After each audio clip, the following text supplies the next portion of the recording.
فیصلے کرنے پڑیں گے کہ یہ چلتی ہے یا نہیں چلتی. ابھی تک یہ ہو یہ رہا ہے کہ مولانا فیصلہ کر کے بیٹھے ہوئے ہیں، مگر نواز شریف صاحب جو ہیں انہوں نے کوئی فیصلے نمایاں طور پہ نہیں کیے. وہ سوچوں میں پڑے ہوئے کرنا کیا نہیں کرنا. نواز فیصلوں کا انتظار کیا جا رہا ہے. آر یا پار کا اعلان مریم نواز صاحبہ نے پچھلے سال کیا تھا، لیکن پی ڈی ایم کے کریڈٹ پر اس حکومت کے خلاف ہم ابھی تک کوئی کامیابی دیکھ نہیں رہے، بلکہ پی ڈی ایم کے فیصلوں کی وجہ سے حکومت مضبوط ہی ہوتی آ رہی ہے. جیسے کہ 23 مارچ کے فیصلے، جس کو کل آپ نے بھی تنقید کا نشانہ بنایا اور بتایا کہ ایسا فیصلہ کیوں لیا گیا. سیٹھی صاحب، شیخ رشید صاحب کہہ رہے ہیں کہ تاریخ بدلیں. پی ڈی ایم کو انہوں نے کہا ہے کیونکہ پیریڈ ہوتی ہے اس دن، قومی دن ہے، اور اپریل تک لے جائیں اگر آپ کو لانگ مارچ کا شوق ہے، آپ نے کرنا ہی ہے. آپ کے خیال میں پی ڈی ایم اس تاریخ کو بدلے گی؟ دیکھیے، میرا خیال ہے کہ یہ ایسے ہی انہوں نے تاریخ، میں نے کل بھی شاید اپنے پروگرام میں یہ کہا تھا کہ یہ ڈیلینگ ٹیکٹکس ہے. یہ جو ہے نا کہ 23 مارچ کو، یہ ایک سمبولک سی چیز ہے. جیسے عمران خان صاحب نے اپنا دھرنا اگست میں 14 اگست کو لانچ کیا تھا، آزادی مارچ، آپ کو یاد ہوگا. تو یہ بھی اسی طریقے کا انہوں نے جمہوریت کے دن، جس دن آئین امپلیمنٹ ہوئی تھی 1973 میں، تو انہوں نے بھی وہی اسی قسم کا ایک نیوٹرل سی کا دن ایسا استعمال کیا ہے. اب بات یہ ہے کہ یہ مارچ میں اگر لانگ مارچ ہونی ہے تو یہ پھر کہیں نہیں جانی. یہ لانگ مارچ یہ پہلے فارغ ہے. یہ فرینکلی اس کی وجہ ہے کہ مارچ میں لانگ مارچ ہونی ہے، تو اور اس کے بعد آپ کا خیال ہے آپ لانگ مارچ سے گورنمنٹ کو گرائیں گے تو آج کیوں نہیں گرا سکتے؟ تو اس وقت کیسے گرائیں گے آپ؟ آج آپ ریزگنیشن کرنے کے لیے تیار نہیں تو اس وقت ریزگنیشن کرنے کے لیے کیسے تیار ہو جائیں گے؟ تو یہ مطلب ہے مجھے یہ ڈیلینگ ٹیکٹکس ہے، اور کچھ اور سوچ رہے ہیں مگر وہ بات بن نہیں رہی ہے ان کی. تو اب مارچ میں اگر یہ کامیاب بھی ہو جاتے ہیں، لیٹس سے گورنمنٹ گرا دیتے ہیں اینڈ آف مارچ تک، کوئی کچھ ہوتا ہے، یہ ہوتا ہے وہ ہوتا ہے، گورنمنٹ گر جائے، تو اس کے بعد پھر اگلی حکومت کیا 1.5 سال کے لیے آئے گی؟ یا اگلی حکومت جو ہے وہ نیا ووٹ آف کانفیڈنس ہوگا، ایک نئی حکومت آئے گی اور وہ آ کے پھر ڈیزالو کرے گی، اور پھر اگلے الیکشن کیا جولائی میں جا کے الیکشن ہوں گے. پھر وہی پرانے مسئلے کھڑے ہو جائیں گے، بارشیں ہو گئی ہیں جی، گرمی ہو گئی ہے جی، کچھ ایسی چیزیں شروع ہو جائیں گی. تو بات یہ ہے کہ یہ 23 مارچ میں آج آپ کو کہہ رہا ہوں، یہ یاد رکھیے گا، یہ 23 مارچ کو لانگ مارچ نہیں ہوگی. اگر یا ہوگی تو اس سے پہلے ہوگی یا نہیں ہوگی. 23 مارچ کو مارچ نہیں ہوگا، سیٹھی صاحب کی یہ پریڈکشن ہے. اچھا سیٹھی صاحب، پی ڈی ایم نے جو فیصلے کیے صرف مارچ کا ہی فیصلہ انہوں نے کیا. استعفوں پر تو انہوں نے کہا وقت آنے پر یہ کارڈ کھیلا جائے گا. تو پیپلز پارٹی کو پھر اس لانگ مارچ کا حصہ بنانے میں کیا مذائقہ ہے؟ استعفوں پر یہ اعتراض تھا نا پیپلز پارٹی کا. جی ہاں، اسی پہ ہے. اور میرا خیال ہے کہ نون لیگ کے اندر بھی یہ مسئلے ہیں استعفوں کے اوپر. پہلے تو یہ تھا نا کہ پی ڈی ایم کے اندر ایک طرف یہ لوگ تھے اور دوسری طرف پیپلز پارٹی تھی. اب میرا خیال ہے کہ نون لیگ کے اندر بھی ایشوز ہیں. سارے لوگ اتفاق نہیں کرتے کہ ریزگنیشن دینے چاہیے کہ نہیں، کیونکہ پھر اگلے سوال کھڑا ہو جاتا نا کہ اگر ریزگنیشن کے ساتھ آپ حکومت کو نہیں گرا سکتے تو پھر آپ کہاں جائیں گے؟ پھر وہ بائی الیکشن ہو جائیں گے تو اس کے اندر پھر آپ بوائیکاٹ کریں گے، یا اگر لڑیں گے تو پھر فائدہ کیا ہوا ریزائن کرنے کا؟ اور اگر بوائیکاٹ کریں گے تو وہ پھر اسمبلی اور بھی ان کی تکڑی ہو جائے گی، وہ تو پھر اگلی الیکشن بھی یہ ای وی ایمس کے ذریعے ڈرنک کر لیں گے، آپ تو بالکل فارغ ہو جائیں گے. تو یہ ریزگنیشنز جو ہے نا، یہ بات بنتی نہیں ہے. اس کے ساتھ بات اس وقت بنتی ہے جب آپ گرا لیں گورنمنٹ کو. اگر آپ سمجھتے ہیں ریزگنیشن کے ساتھ آپ گورنمنٹ گرا لیں گے تو پھر اگلا بتائیں نا. ریزگنیشن کر کے گھر آ کے بیٹھ جائیں گے، کیا کریں گے اس کے بعد؟ کس طریقے سے گورنمنٹ کو گرائیں گے؟ گورنمنٹ صرف ریزگنیشن سے نہیں ڈرتی. گورنمنٹ ڈرتی ہے کوئی ایسے اقدامات یا ایسی اسٹریٹ پاور یا ایسے کوئی اور سازش جس کے ساتھ گورنمنٹ گر جائے. وہ تو ابھی اس کی طرف سے توجہ ہی نہیں ہے. تو یہ ریزگنیشن کا ایشو جو ہے نا، یہ اہم دھمکی ہے، اس کے ساتھ بات نہیں بن رہی. اور جو اسٹیئرنگ کمیٹی تھی اس کے اجلاس کے حوالے سے یہ بھی فیصلہ سامنے آیا تھا کہ تحریک عدم اعتماد پر بھی غور کیا جائے گا، لیکن سیٹھی صاحب اس کا اعلان نہیں ہو پایا. اس کا مطلب ہے اس پر اتفاق نہیں ہوا، اور اس سے انکاری ہمیشہ نون لیگ ہی رہی ہے. ایسے جو نیم پختہ فیصلے ہیں، اس کا نتیجہ آپ کے خیال میں کیا نکلے گا؟ پی ڈی ایم سے مزید کوئی اور نکلنے کے چانسز ہیں؟ نہیں، پی ڈی ایم کو رکھیں گے. یہ P D M at least ایک پلیٹ فارم ہے جہاں باقی وہ الگ نہیں ہونا چاہتے. اب مولانا الگ ہو گئے تو اس سے مولانا کو کیا ملے گا؟ کم از کم یہ بڑا پلیٹ فارم ہے ان کے لیے. اور نواز شریف صاحب بالکل الگ نہیں ہونے دیں گے مولانا کو، رکھیں گے ساتھ. تو میرا خیال ہے یہ جو ساری انسرٹنٹی ہے نا عائشہ، یہ دسمبر کے آخر جنوری تک یہ کلیئر ہو جائے گی. اصلی بات جو ہے نا پھر آپ کو اس وقت سمجھ آئے گی. ابھی میرا خیال ہے بیہائنڈ دا سینس کچھ توقعات ہیں، کچھ نیگوسیشنز ہیں، کچھ آپس میں ڈسکشنز ہیں، وہ چل رہی ہیں ان کی. اسی لیے اتفاق نہیں ہو پا رہا اور کلیئرٹی نہیں ہے. مگر میرا خیال ہے اب ان کو بھی اس بات کا احساس ہو گیا کہ یا آپ بات کلیئر کریں یا پھر آپ فارغ ہو جائیں گے. تو یہ جیسے بھی ہوگا ادھر یا ادھر یہ بیٹھ کے یہ طے ہو جائے گا میرا خیال ہے. اور یا تو یہ ہوگا، میں آپ کو بتا دوں کہ ایک بالکل مہم بنے گی نو کانفیڈنس کی، اور اگر بنے گی تو پھر کامیاب ہوگی. ایسے نہیں ہے کہ اگر بنتی ہے اور کامیاب نہیں ہوتی، وہ نہیں ہوگا. بنے گی تو کامیاب ہو جائے گی، اور اگر نہیں بنے گی تو اس کا یہ مطلب ہے کہ ان کو احساس ہو گیا کہ ہمارے ساتھ گیم ہو گئی ہے. پھر آپ دیکھیے گا کہ یہ نواز شریف صاحب اور شہباز شریف صاحب کے جو دو بیانیے ہیں، اس میں نواز شریف صاحب کا بیانیہ پھر حاوی ہو جائے گا. ابھی تو نواز شریف صاحب چپ کر کے بیٹھے ہوئے ہیں اور شہباز شریف صاحب کو کہہ رہے ہیں اچھا ٹھیک ہے بھائی آپ کر کے دیکھ لیں. مگر پھر میں سمجھتا ہوں نواز شریف صاحب واپس اٹیک پہ آ جائیں گے، اور پھر بہت سخت قسم کی اٹیک اسٹیبلشمنٹ پہ وہ کریں گے. ٹریک کیسے کیسے چینج ہوتا ہے اور کیوں چینج ہوتا ہے، سیٹھی صاحب گزشتہ پروگرامز میں اس پر پریڈکشن بھی کر چکے ہیں، اور ہو بہو بیانیہ نواز شریف صاحب کا ابھی تک ویسے ہی چل رہا ہے. نواز شریف صاحب، شہباز شریف صاحب جو لائن لے رہے ہیں. بہرحال قصہ مختصر کہ بساط تھوڑی بہت نہیں ہے، لیکن چالیں اس پر پرانی ہی چلی جا رہی ہیں. سگنلز کا انتظار ہے اور ہواؤں کا رخ دیکھا جا رہا ہے. بریک کے بعد ہم واپس آتے ہیں.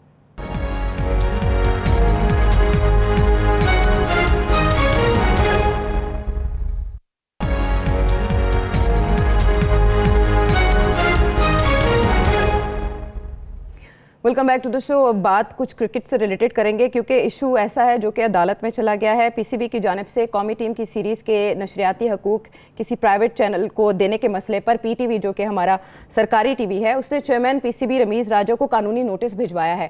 سیٹھی صاحب، جو اس کی ڈیٹیلز ہیں اس میں یہ بتایا جا رہا ہے کہ پہلے معاہدہ پی ٹی وی کے ساتھ کیا گیا تھا، لیکن بعد میں حقوق کسی اور کو دینے کی کوشش کی گئی اور اس پہ عدالتی جنگ چل رہی ہے. ایسا کیوں کیا رمیز راجہ صاحب نے، اور کیا ان کی چیئرمین شپ اس معاملے پر خطرے میں پڑ سکتی ہے؟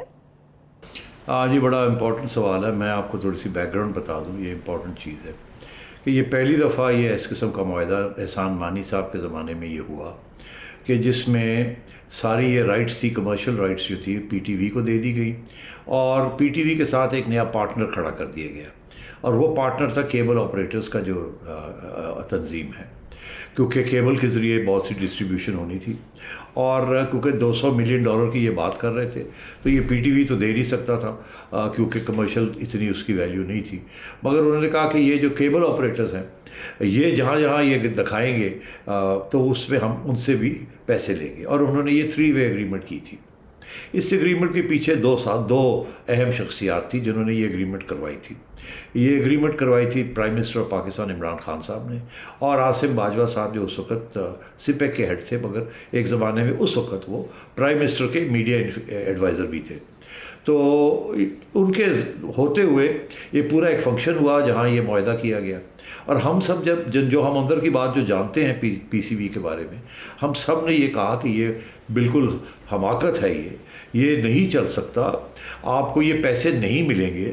اس کی 2 وجوہات ہیں پی سی بی والوں. ایک تو یہ کہ پی ٹی وی ڈیفالٹ کرے گا.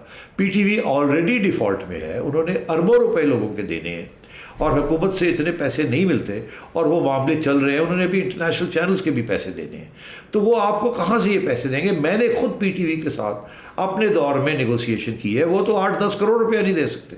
ان کے پاس تو اس قسم کی پرابلمز ہیں، ان کے جو اتنے خرچے ہیں اور مائنس میں وہ جا رہے ہیں. وہ کہاں سے وہ پیسے آئیں گے؟ وہ کھا جائیں گے، وہ آپ کو نہیں ملے گا کچھ بھی، اور کوئی نہ کوئی وجہ بن جائے گی. تو یہ پی ٹی وی تو ایک ایسا ادارہ ہے جس کے کمرشل بالکل جسے کہتے ہیں نا کہ جیسے باقی اسٹیٹ اونڈ انٹرپرائزز ہیں وہ لاس میں ہیں، تو وہ آپ کو پیسے کہاں سے دے گا؟ اسی طرح وہ جو کیبل آپریٹرز ہیں وہ تو انہوں نے تو یہ آج تک کسی کو ایک دھیلا نہیں دیا. وہ تو سارا کچھ ان کا کچے میں ہوتا ہے، best frankly to be honest. تو اب بات یہ ہے کہ ان کے ساتھ آپ یہ معاہدہ کر رہے ہیں. تو یہ سارا ڈرامہ تھا، اور یہ بالکل غلط قسم کے فیصلے ہوئے. یہ جو نارمل فیصلے ہوتے ہیں کہ آکشن کیے جاتے ہیں اور کمرشل لوگوں کے ساتھ یہ بات ہوتی ہے. اگر پی ٹی وی نے حصہ دینا ہے، لگانا ہے، تو کسی کمرشل اینٹی کے ساتھ لگائے. پرانے زمانے میں 10 اسٹار 10 اسپورٹس کے ساتھ لگاتے تھے، سونی کے ساتھ کرتے تھے، مل کے آتے تھے، سو آن اینڈ سو فورتھ. اور نہیں تو کوئی اور لے جاتا تھا تو ان کے ساتھ وہ بعد میں اپنا معاہدہ کر لیتا تھا کہ اتنا ہم آپ کو دیں گے رائٹس، اور آپ پھر اتنے جنریٹ کریں گے. یہ ان کے آپس میں پرائیویٹ چیزیں ہوتی تھیں. پی سی بی اس قسم کی 3 وے نانسنس کے اندر آج تک کبھی نہیں گیا. یہ پہلی دفعہ تھی، اور پتہ نہیں کس قسم کا پریشر تھا، عمران خان کی طرف سے یا آصف باجوہ کی طرف سے یا احسان مانی صاحب جو ہے انہیں پتہ ہی نہیں تھا کرنا کیا نہیں کرنا، اور انہوں نے کہا ڈر لگتا ہے کہ اگر میں نے کوئی اوپن ٹینڈرنگ کر دی یا کچھ کر دیا تو کل کو نیب میرے پیچھے نہ آ جائے، تو بہتر یہی ہے کہ حکومت کے ساتھ ہی کیا جائے تاکہ سارے اس میں ملوث ہو جائیں. He didn't know anything about commercial interest, اور اسی لیے یہ سارا کچھ ہوا. اب وہ سامنے آ گئی بات، پی سی بی بینکرپٹ ہو جائے گا، یہ اس کا اثاثہ ہے، زبردست قسم کے اثاثے ہیں اس کے، یہی تو اس کی ایک انکم سورس ہے. اور اب جا کے وہ پھنس گئے ہیں یہاں. اب رمیز راجہ صاحب آئے، انہوں نے دیکھا یار یہ کیا ہو گیا، اب وہ کیا کریں، پرائم منسٹر کے پاس جا نہیں سکتے کیونکہ پرائم منسٹر تو خود منہ کو زبردستی انگوٹھے لگوائے ہوئے ہیں پی ٹی وی کے کو آگے کر کے، تو اب وہ کیا کریں گے. تو انہوں نے یہی کہا کہ یہ تو چل نہیں سکتا ہے، اب آگے اتنا کچھ ہونے جا رہا ہے، آگے پی ایس ایل ہونے جا رہی ہے، آگے West Indies, Australia, New Zealand, England, یہ سارے لوگ آ رہے ہیں یار، بہت بڑے یہ پیسے کمانے کا وقت ہے، یہی تو وقت ہوتا ہے. اور پیسے سارے پی ٹی وی کما جائے گا اور کیبل آپریٹرز کما جائے گا، پی سی بی کہہ رہا ہوں، پی ٹی وی کما جائے گا، پی سی بی کو ملنا کچھ نہیں. تو یہ تو بینکرپسی کی طرف جا رہے ہیں. تو رمیز راجہ صاحب نے صحیح کیا ہے کہ یار یہ نہیں چل سکتا، ہم اس کو چیلنج کرتے ہیں. اب وہ چیلنج کرنے جا رہے ہیں تو ادھر سے پی ٹی وی ظاہر ہے انہوں نے اسٹے آرڈر لے لیے. یہ لڑائی جھگڑے شروع ہو گئے ہیں. یہ پرائم منسٹر صاحب کو بیٹھ کے اس کو سارٹ آؤٹ کرنا چاہیے، پی سی بی کو آزاد کرنا چاہیے، پی ٹی وی کی چھٹی کرانی چاہیے، اور پی ٹی وی کو کہنا چاہیے جاؤ اپنے پاؤں پہ کھڑے ہونے کی کوشش کرو، پی سی بی کے اوپر ان کے پیسے جو ہے اپنے جیب میں مت ڈالنے کی کوشش کرو. مگر کیا یہ ایسے ہوگا؟ میں سمجھتا ہوں پی سی بی کی تباہی کا راستہ مجھے نظر آ رہا ہے اس وقت. بات یہ چل رہی ہے کہ آؤٹ آف کورٹ سیٹلمنٹ ہو رہی ہے کوئی، اس کی صورت کیا ہو سکتی ہے آپ کے خیال میں؟ آؤٹ آف کورٹ سیٹلمنٹ کیا ہو سکتی ہے؟ مجھے تو سمجھ نہیں آتی سیٹلمنٹ کیا ہو سکتی ہے.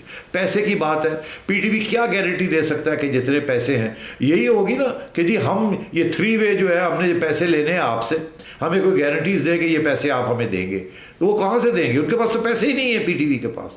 تو کوئی ڈھونڈنا پڑے گا، کوئی پارٹنر پی سی بی کو، اس کو پی ٹی وی کو، کیونکہ رائٹس اب وہ لے لیے انہوں نے. تو کوئی اور اس قسم کی سیٹلمنٹ کرنی پڑے گی، کسی اور پارٹی کو لانا پڑے گا، کیبل آپریٹر کو نکالنا پڑے گا، کوئی ایسی پارٹی آنی پڑے گی جس کے ساتھ پی سی بی جو ہے وہ کام کر سکتا ہے. یہ کیبل آپریٹرز کہاں سے بیچ میں آ گئے؟ پی ٹی وی پہلی انریلائبل پارٹی ہے، اوپر سے ایک اور انریلائبل پارٹی کے ساتھ یہ کانٹریکٹ فورس کر دیا گیا آن پی سی بی. ٹھیک ہے، اس معاملے کے فیکٹس کیا ہیں اس پر سیٹھی صاحب نے ہمیں بتایا کہ کیا کیا کمپلیکیشنز ہو سکتی ہیں یا ماضی میں کیا ہوا اس معاملے کو لے کر. ایک سوال سیٹھی صاحب آپ کی اجازت سے جو آپ سے جاننا چاہتے ہیں ہمارے ویورز. میرا نام سعید خان ہے جی. سیٹھی صاحب میرا آپ سے سوال یہ ہے کہ جس وعدوں پہ اور جس چیز پہ گورنمنٹ بنی تھی پی ٹی آئی کی، اور جس طریقے سے انہوں نے اس ملک کو دونوں ہاتھ سے لوٹا ہے، اور پھر بھی ان کو کچھ نہیں کہا جا رہا ہے. چاہے وہ کوئی بھی ادارہ آپ اٹھا کے دیکھ لیں تو اس میں پہلے حکومتوں میں تو ذرا سی کوئی ایسی واقعہ ہوتے تھے تو حکومت گرنے کے چانسز بن جاتے تھے، اور اب حکومت زیادہ دیر چل بھی نہیں سکتی تھی.